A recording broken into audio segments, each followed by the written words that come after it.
The late autumn sun filtered through the tall windows of Cafe Luna, casting golden streaks across the worn wooden tables where you and Jungkook had shared countless conversations over the past 6 months. Today felt different though. There was a tension in his shoulder, a hesitation in the way he stirred his coffee that made your stomach clench with unease. At 22, he had learned to read people's emotions like textbooks, a skill that served you well in your literature courses and more recently in understanding the man sitting across from you. Jungkook, at 30, was usually composed, the kind of professor who commanded respect without demanding it. But today he looked like a man wrestling with invisible demons. There's something I need to tell you. He began, his voice carrying that careful tone he used when discussing controversial literary interpretations. My colleague, Professor Kim, is joining us today. He doesn't know about us. The words hit you like a physical blow. You had known this moment would come eventually, the moment when your relationship would have to face the scrutiny of his professional world. The 8-year age gap had always been there, an unspoken reality that followed you both like a shadow. But hearing it acknowledged so directly made it feel suddenly insurmountable. What are you saying? You asked, though you already knew the answer by yourself. Jungkook's dark eyes met yours, filled with an apology that hadn't yet formed into words. I'm saying that maybe it's better if we keep things simple and professional. Before you could respond, Professor Kim appeared at their table, a tall, stern-looking man in his 50s, with graying temples and sharp eyes that seemed to catalog everything they saw. Jungkook, sorry I'm late, he said, sliding into the third chair. His gaze landed on you with polite curiosity. No problem at all, Jungkook replied, his entire demeanor shifting into professional mode. Kim, this is Vine, one of my most dedicated students. She's working on a fascinating thesis about contemporary Korean literature. One of his students. The words echoed in your mind as you forced a smile and shook Professor Kim's hand. Not your girlfriend, not the person who had been sharing his thoughts, his bed, his dreams for the better part of a year. Just a student. Pleasure to meet you, Professor Kim said, settling back in his chair. Jungkook did mention having some particularly bright students this semester. What's your focus area? You found your voice, though it felt like speaking through cotton, postmodern narratives and their relationship to traditional Korean storytelling methods. Impressive and ambitious for someone your age. There it was again, your age, hovering over the conversation like a judgment. You caught Jungkook's eyes briefly, seeing the conflict there, but they quickly looked away. The conversation continued for another 30 minutes, with you playing your role perfectly, the eager student, respectful and engaged, but unfortunately and appropriately distant. Inside, though, you felt something fundamental shifting, like tectonic plates moving beneath the surface of your relationship. When Professor Kim finally left, promising to email Jungkook about some conference details, you sat in the sudden silence that followed. The cafe noise, clinking cups, murmured conversations, the espresso machine hiss seemed amplified in the space between you. Ryan, Jungkook began, reaching across the table towards your hand. You pulled back gently but firmly, gathering your things with deliberate calm. I need some time to think. Please let me explain. You already did. You stood slinging your bag over your shoulder. You explained perfectly and clearly. As you walked away, you heard him call your name once more, but you didn't turn around. You couldn't bear to see the expression of his face, whether it was relief or regret. You wasn't sure what you wanted to know. The campus of Seoul National University had never felt larger than it did in the weeks that followed.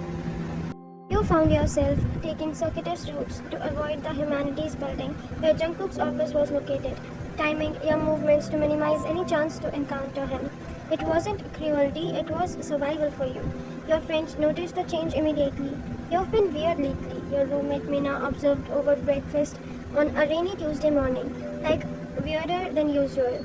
And that's saying something. You pushed your cereal around the bowl, appetite non-existent. Just stressed about thesis work, bullshit. Mina was nothing if not direct. This is about Professor Jeon, isn't it? The spoon clattered as you dropped it.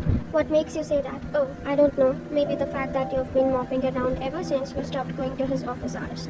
Or the way you practically dive behind trees when you see him on campus. Heat rushed to your cheeks. I haven't been diving behind trees. You literally hid behind the library sculpture yesterday when he walked by.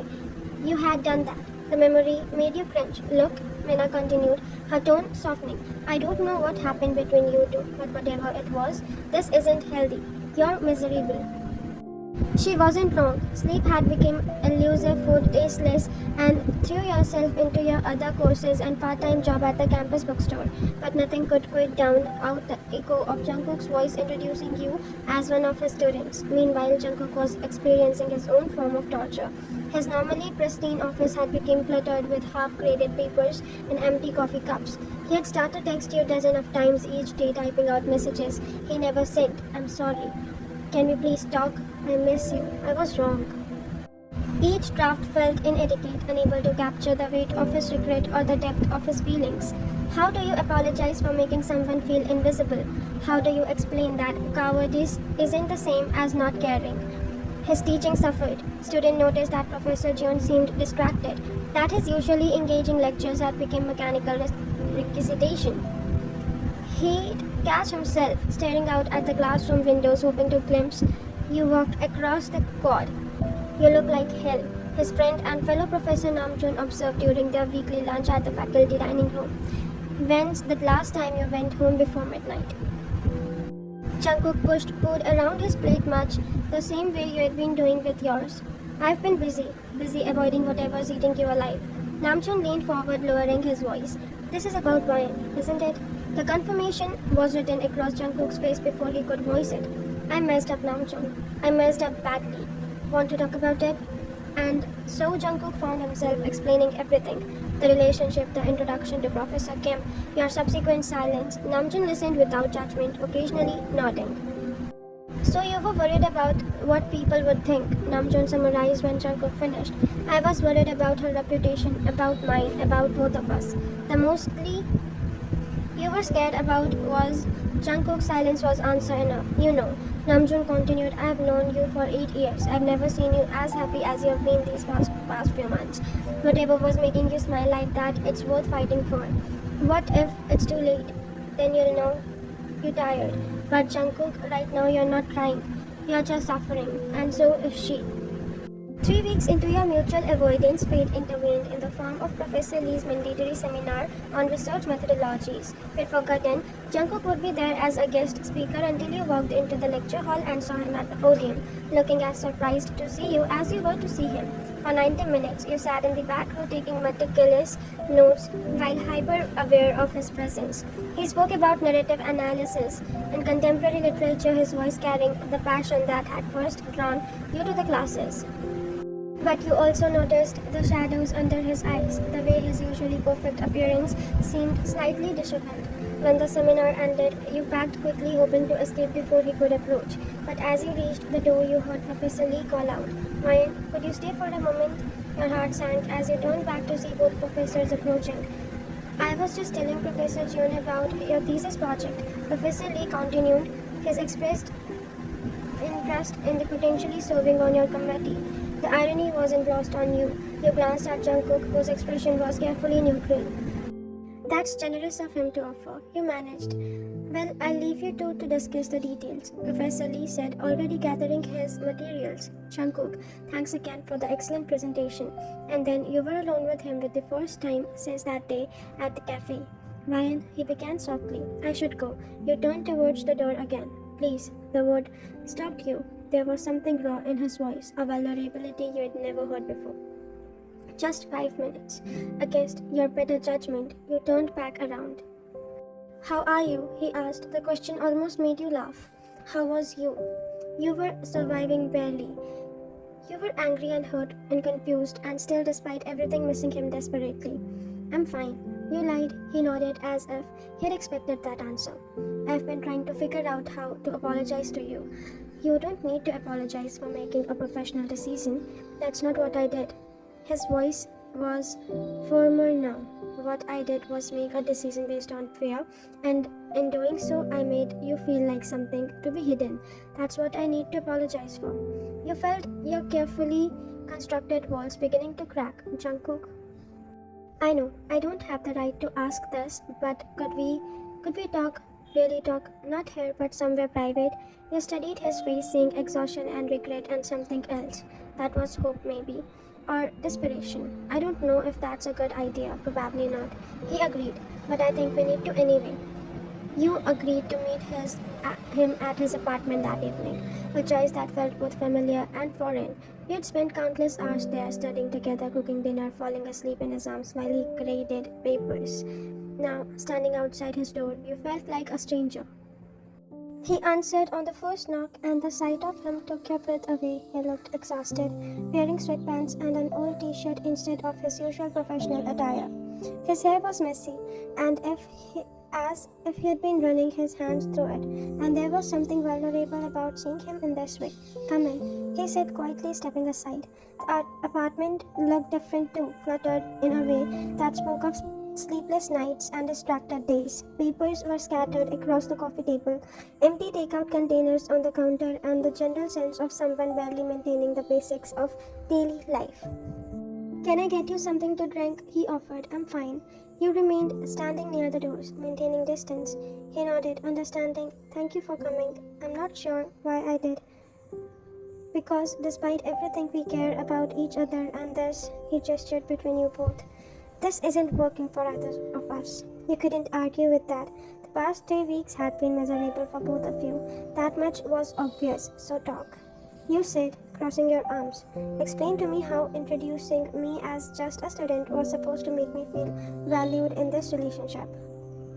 He flinched at your directness. "It wasn't. I know that now. I was trying to protect both of us, but all I did was hurt you." "Protect us from what exactly?" "People knowing we care about each other. From the gossip, from the assumptions, from people thinking you were only succeeding because of our relationship, or that I was taking advantage of my position." His voice rose slightly with frustration. "Do you know what they say about professors who date students? The implications. So you decide the solution was to pretend I didn't matter?" Oh, the word came out more forcefully than he intended. He took a breath, running his hand through his hair. "I decided the solution was to be careful, to be professional in public. There's a difference between being professional and making me feel invisible." The truth of that statement hung between you. You watched as he processed it, saw the moment he truly understood what his actions had meant to you. "You are right," he said quietly. "There is a difference, and I crossed that line. I made you feel like something to be ashamed of when you are the best thing in my life." Admission cracked something open in your chest, but you weren't ready to let your guard down completely. "Then why did you do it?" He was quiet for a long moment, staring at his hands. When he finally spoke, his voice was barely above a whisper. "Because I am 8 years older than you, Ryan. Because I'm your professor. Because every day I wake up wondering what you see in me. And every day I am terrified that you'll realize you could do and better and get better." The raw honesty of it stunned you. This was Jungkook without his professional composure, without his careful control. This was him scared and vulnerable and completely human. "So you decided to push me away first. I decided to make it easier for you to leave when you inevitably realized that being with me isn't worth the complications. That's not a decision to make." Your voice was shaking now, 3 weeks of suppressed emotions finally breaking through. "You don't get to decide what I can handle or what to me is. You don't get to make choices about our relationship based on your insecurities." He looked up at you then, eyes wide with surprise at your vehemence. "I'm 22, not 12. You continued. "I'm capable of understanding consequences. I'm capable of deciding that what we have is worth dealing with gossip or professional complication. But what I can't handle is being treated like a dirty secret. I never meant, but you did. Maybe not intentionally, but that's what happened." Tears were threatening now, but you pushed through. "Do you have any idea how I felt at that time to sit there and listen to you talk about me like I was just another student? Like the past 6 months meant nothing to you?" The pain in your voice seemed to physically hurt him. He took a step towards you, then stopped when you held up a hand. "I love you," he said, the words trembling out desperately. "I love you so much that it terrifies me. I love your intelligence, your passion, the way you challenge me to think differently. I love how you make me want to be better and braver. I was trying to protect us, but I see how that I was destroying it instead." The confession hung in the air between you, heavy with meaning and possibility and pain. "I love you too," you whispered and watched relief flood his features. But love isn't enough if we can't trust each other, if you can't trust me to make my own decisions about what I can handle and what not. You are right, he nodded, tears forming in his own eyes. You're absolutely right. I was so focused on protecting you that I forgot to respect you. The conversation continued deep into the night. You talked about boundaries and expectations, about the reality and dating someone in a position of authority, about how to navigate the professional world while maintaining your professional and personal relationships. I'm not asking you to shout our relationship from rooftop, you explained, curled up on the opposite end of the couch with a careful distance still between you. I understand the need for the discretion, but there's a difference between being discreet and being ashamed. I was never ashamed of you, Jungkook said firmly. If anything I was ashamed of was myself. I was ashamed that I couldn't figure out how to have both, my career and you, without compromising either of them. Maybe that's the problem, you said softly. Maybe you are thinking about it as having to choose, when really it's about integration, finding a way for both parts of your life to coexist. He considered this. What would that look like? I don't know yet, but I think it starts with the honesty with ourselves and with each other. You pulled your knees to your chest. I need to know that you're not going to make decisions about us without including me, and you need to trust that I can handle the complications that come with loving you. And if people find out, if there are professional consequences, then we can deal with them together as a team. You met his eyes, but Jungkook, I'd rather face gossip and complications with you than face the alternative with you. The admission seemed to break something loose in him. He reached across the space between you, and this time you didn't pull away. I'm sorry, he said, taking your hand in his. I'm so sorry for making you feel invisible, for making decisions based on fear instead of trust. You deserve better than that. I deserve honesty, you corrected. I deserve to be treated as an equal partner in this relationship, regardless of our ages or professional positions. You are right, you deserve all of that and more. The conversation shifted, then becoming less about the hurt and more about the healing. You talked about practical things, how to maintain appropriate boundaries in professional setting while still acknowledging your relationship privately, how to handle questions or assumptions from others, how to build something real despite the unusual circumstances. What about Professor Kim? You asked, and others like him. Jungkook was quiet for a moment. I think I need to stop making decisions based on what other people might think. That doesn't mean being reckless or unprofessional, but it does mean prioritizing what matters the most, which is you, us, this thing we are building together. It wasn't a grand declaration or a movie moment, it was simply honest, and somehow that made it more meaningful than any dramatic gesture could have been. The next few weeks were about rebuilding trust and establishing new patterns. Jungkook made an effort to include you in decisions that affected your relationship, while you worked on communicating your needs more clearly instead of assuming he should just know them. It wasn't always easy. There were moments of awkwardness as you both learned to navigate the public and private aspects of your relationships. There were still stares and whispers conversations when you were seen together, still the occasional pointed comment about age differences or professional ethics. But there were also small victories, the way Jungkook's face would light up when he saw you in the hallway, even if he could only offer a subtle smile in acknowledgement, the way he started mentioning your academic achievements to colleagues, making it clear that your success was your own, the way he asked for your input on decisions that affected both of your futures. 3 months after the conversation in his apartment, you found yourself back in the Cafe Luna, this time when Professor Kim approached your table, apparently a regular occurrence you hadn't anticipated. Jungkook's response was different. Kim, perfect timing, he said, standing to greet his colleague. I'd like you to meet Ryan properly.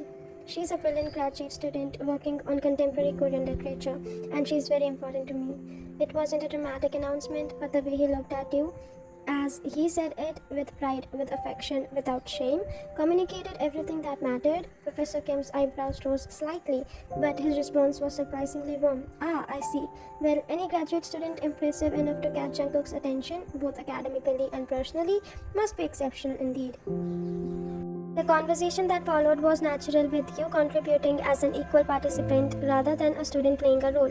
When Professor Kim left, you shook both your hands and made a comment about looking forward to see your thesis defense. That wasn't so bad.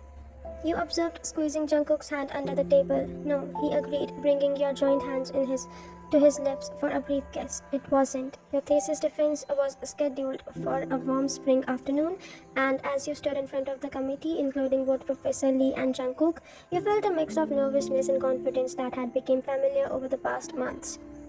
The presentation went well, your research on postmodern Korean narratives was solid, your analysis thorough, and your defense of your conclusion confident. When the committee asked you to step outside while they deliberated, Jungkook caught your eye briefly, his expression carefully professional but supportive. 20 minutes later, you were called back in to hear the results, passed with distinction. The congratulations and handshakes that followed were warm and genuine. Professor Lee praised your dedication and insights, while other committee members commented on the originality of your approach. Jungkook, maintaining appropriate professional distance, simply nodded and said, "Excellent work, Ryan. You should be proud." But later, when the formalities were over and you were walking across the campus together, he let his professional mask slip. "I'm so proud of you," he said, stopping to pull you into his arms right there on the quad. "You were incredible in there, even though I'm just one of your students," you teased, referencing that painful introduction from months ago. He winced playfully at the reminder. "You are many things to me, Ryan, but just anything is not one of them." As you stood there together, surrounded by the bustle of campus life, you reflected on how much had changed. The relationship wasn't perfect. No relationship ever was, but it was honest. It was built on mutual respect and trust, on the understanding that love meant supporting each other's growth rather than the limiting it. "So what now?" you asked, looking up at him. "Now you decide what you want to do with the brilliant mind of yours," he said, tucking a strand of hair behind your ear. "PhD program, publishing, teaching, the world is open to you. And us?" His smile was soft and sure. "Us, we figure out together. One honest conversation at a time." It wasn't a fairy tale ending, it was better. It was real, built on a foundation of respect and communication and the kind of love that didn't require any sort of hiding or shame. As you walked together towards whatever came next, you knew whatever challenges lay ahead. You had faced them as partners, as equals, as two people who had learned that the best relationships weren't about perfection but about the courage to keep choosing each other. Honestly and openly, day after day, the late afternoon sun cast long shadows across the campus as you made your way to celebrate this milestone together. Not as professor and student, but as two people building something meaningful together, one conversation at a time.